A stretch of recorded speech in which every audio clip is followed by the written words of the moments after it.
Perkenalkan, nama saya Peter Christian, NPM 24021984. Saya Oliver Bawedo, NPM 2402193835. Saya Ani Agung Jatah Dana, NPM 24021983.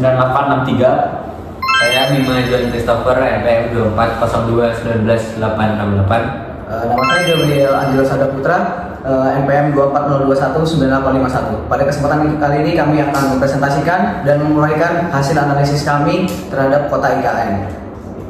Pada tahap awal survei, tim akan didirikan dalam sejumlah pekerja dengan distribusi 7 orang per 5 km persegi yang akan bekerja sama secara bersamaan. Setiap tim akan terdiri dari 3 orang sipil untuk pengukuran lahan dan 4 orang ahli geologi untuk menganalisis kondisi geologi sekitar. Survei ini bertujuan untuk memetakan area sekitar dan membuat garis kontrol untuk posisi horizontal, dimensi, dan konfigurasi yang akan digunakan dalam konstruksi. Kemudian tersedia ada alat dan metode yang akan kami gunakan dalam survei ini. Yang pertama adalah theodolit. Theodolit adalah alat yang digunakan untuk mengukur sudut di antara horizontal dan vertikal. Kemudian yang kedua adalah tripod sebagai penopang untuk theodolit atau water pass nantinya. Kemudian yang ketiga ada plumb box. Plumb box digunakan untuk menentukan titik pusat dan peletakan water pass. Kemudian yang keempat ada water pass. Water pass adalah alat yang digunakan untuk mengukur jarak dalam skala kecil dan beda tinggi di antara dua titik yang berbeda. Kemudian yang kelima adalah meteran atau roll meter untuk mengukur jarak atau panjang dari suatu tempat. Lalu ada rambu ukur. Rambu ukur adalah alat yang biasa digunakan untuk membantu pengukuran dalam beda tinggi antara garis bidik dengan permukaan tanah. Selanjutnya ada kalkulator pemrograman. Kalkulator ini nantinya akan membantu kita dalam perhitungan data-data yang telah kita ambil dari survei. Yang selanjutnya ada palu geologi yang nantinya bisa kita gunakan untuk memecah bebatuan dan mengambil sampel. Selanjutnya ada patok yang berfungsi untuk menandai titik-titik daerah survei. Dan ada lagi juga peta daerah yang berguna untuk pedoman dasar informasi topografis, variasi, dan juga vegetasi. Prioritas dan langkah awal kerja. Pertama-tama, prioritas kami adalah melakukan pemetaan kondisi geologi yang mendalam. Langkah ini sangat penting untuk memahami fungsi dari wilayah yang akan dibangun serta kondisi ekosistem di sekitarnya. Mengapa ini penting? Karena data ini akan menjadi dasar untuk setiap keputusan yang diambil dalam fase pembangunan berikutnya. Setelah pemetaan ini selesai, langkah awal berikutnya adalah pembuatan jalan sementara. Ini diperlukan untuk memudahkan akses menuju area pembangunan sehingga kegiatan proyek bisa dilakukan dengan lebih efisien dan lancar. Setelah akses dibuka, fokus utama kami adalah memulai pembangunan infrastruktur pendukung yang akan mengedepankan prinsip pembangunan berkelanjutan. Data yang dibutuhkan. Dalam survei ini, ada jenis data penting yang dikumpulkan agar seluruh proses dapat berjalan optimal. Pertama, kami membutuhkan pengukuran permukaan tanah, baik di lokasi maupun sepanjang jalur proyek. Selain itu, informasi geologis dan kondisi permukaan tanah di wilayah tersebut sangat diperlukan untuk memastikan bahwa setiap keputusan yang kami buat didasarkan pada data yang akurat dan terkini. Data perencanaan serta manajemen efisiensi sumber daya tanah, laut, dan struktur juga sangat penting. Dan terakhir, tentu saja pengukuran dan pencatatan langsung di lapangan akan memberikan informasi real time yang sangat berguna. Output yang dihasilkan. Setelah data-data tersebut berhasil dikumpulkan, kami mengharapkan beberapa hasil output yang penting. Pertama, peta topografi wilayah survei akan dibuat, yang akan menjadi landasan untuk perencanaan proyek selanjutnya. Kami juga memberikan rekomendasi terkait keamanan dan kelayakan konstruksi berdasarkan analisis kondisi geologis. Ini sangat penting untuk memastikan bahwa setiap struktur yang dibangun aman dan sesuai dengan kondisi tanah di area tersebut. Dan yang terakhir, kami akan menentukan struktur bangunan yang optimal berdasarkan kondisi tanah di setiap kawasan proyek. Jadi, berapa lama waktu yang diperlukan? Kami memperkirakan bahwa survei ini akan memakan sekitar 1 tahun.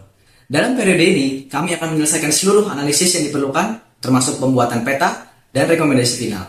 Hasil akhir ini akan menjadi acuan utama bagi kami untuk lanjutan proyek pembangunan di masa mendatang. Untuk menyelesaikan survei ini, kami membutuhkan sekitar 4.000 orang yang akan dibagi dalam beberapa peran kunci. Yang pertama adalah seorang manajer yang akan bertanggung jawab untuk memastikan proyek diselesaikan tepat waktu, sesuai anggaran, dan dalam ruang lingkup yang telah ditentukan. Selanjutnya ada structural engineer yang akan menyediakan gambar dan perhitungan teknis yang diperlukan untuk pembangunan atau perbaikan jembatan. Kemudian ada juga surveyor yang akan mengumpulkan data di lapangan dengan menggunakan GPS dan peralatan lainnya. Ada juga site manager yang akan memilih alat dan bahan yang digunakan. Sementara site engineer bertugas untuk memeriksa rencana dan memastikan akurasi perhitungan. Terakhir, ada drafter akan membuat gambar desain bangunan dan mesin. Dan ada juga quality control akan mengawasi bahan baku serta memastikan kualitasnya. Dengan pembagian tugas yang jelas ini, kami yakin survei akan berjalan dengan sesuai efektif dan efisien. Kemudian, pada kesempatan kali ini saya akan menjelaskan tentang koordinasi dan komunikasi tim. Untuk memastikan efisiensi dalam pelaksanaan survei kami, setiap tim akan dilengkapi dengan alat komunikasi yang handal, seperti radio atau telepon satelit. Alat-alat ini akan sangat penting, terutama untuk menjaga koordinasi di lapangan, terutama di wilayah terpencil atau sulit dijangkau. Selain itu, pertemuan rutin akan diadakan setiap hari untuk meninjau dan mengkoordinasikan hasil survei. Dalam pertemuan tersebut, tim kami akan menyelesaikan langkah-langkah operasional berdasarkan temuan terbaru di lapangan. Dengan demikian, setiap anggota tim akan memiliki pemahaman yang jelas mengenai tugas dan tanggung jawab mereka, serta potensi kendala yang akan kami hadapi. Kemudian ada evaluasi lingkungan dan sosial. Selain survei teknis, evaluasi dampak lingkungan harus dilaksanakan secara bersamaan. Ini sangat penting untuk mengidentifikasi potensi dampak negatif pada ekosistem setempat dan masyarakat yang tinggal di sekitar proyek. Proses evaluasi ini bertujuan untuk meminimalkan gangguan terhadap lingkungan, menjaga keseimbangan ekosistem, dan melindungi kehidupan flora dan fauna. Selain itu, survei sosial juga akan dilakukan untuk mengumpulkan data terkait penduduk setempat dan aktivitas ekonomi yang mungkin terdampak oleh proyek. Dengan adanya proyek ini, kita dapat mengambil langkah intimidasi dan mitigasi yang tepat untuk menjaga kesejahteraan masyarakat sekitar. Selanjutnya ada penggunaan teknologi canggih. Proyek ini akan memanfaatkan teknologi terbaru untuk meningkatkan efisiensi dan akurasi dalam proses survei. Salah satu teknologi yang akan digunakan adalah drone, yang memungkinkan tim survei ini untuk melakukan pemetaan dan pengambilan foto area survei secara cepat dan menyeluruh. Selain itu, sistem GPS dengan presisi akan digunakan untuk memetakan dan menandai lokasi-lokasi kunci serta secara lebih akurat. Semua data yang dikumpulkan akan diintegrasikan menggunakan perangkat lunak GIS atau Geographic Information System yang memungkinkan tim untuk menggabungkan berbagai sumber informasi menjadi satu visualisasi yang komprehensif. Teknologi ini mempercepat analisis dan mempermudah pengambilan keputusan berdasarkan informasi yang akurat. Pembangunan bendungan sebagai tempat penyediaan air baku dan pengendalian banjir. Kawasan hijau sebagai area resapan air dan sirkulasi udara. Seperti yang kita tahu bahwa di setiap aktivitas manusia pada zaman sekarang tidaklah jauh dari yang namanya, yes benar, ini adalah sampah. Sampah akan kita klasifikasikan menjadi dua, yaitu sampah organik dan sampah anorganik, di mana sampah organik akan kita ubah menjadi kompos dan akan digunakan sebagai pembangkit listrik.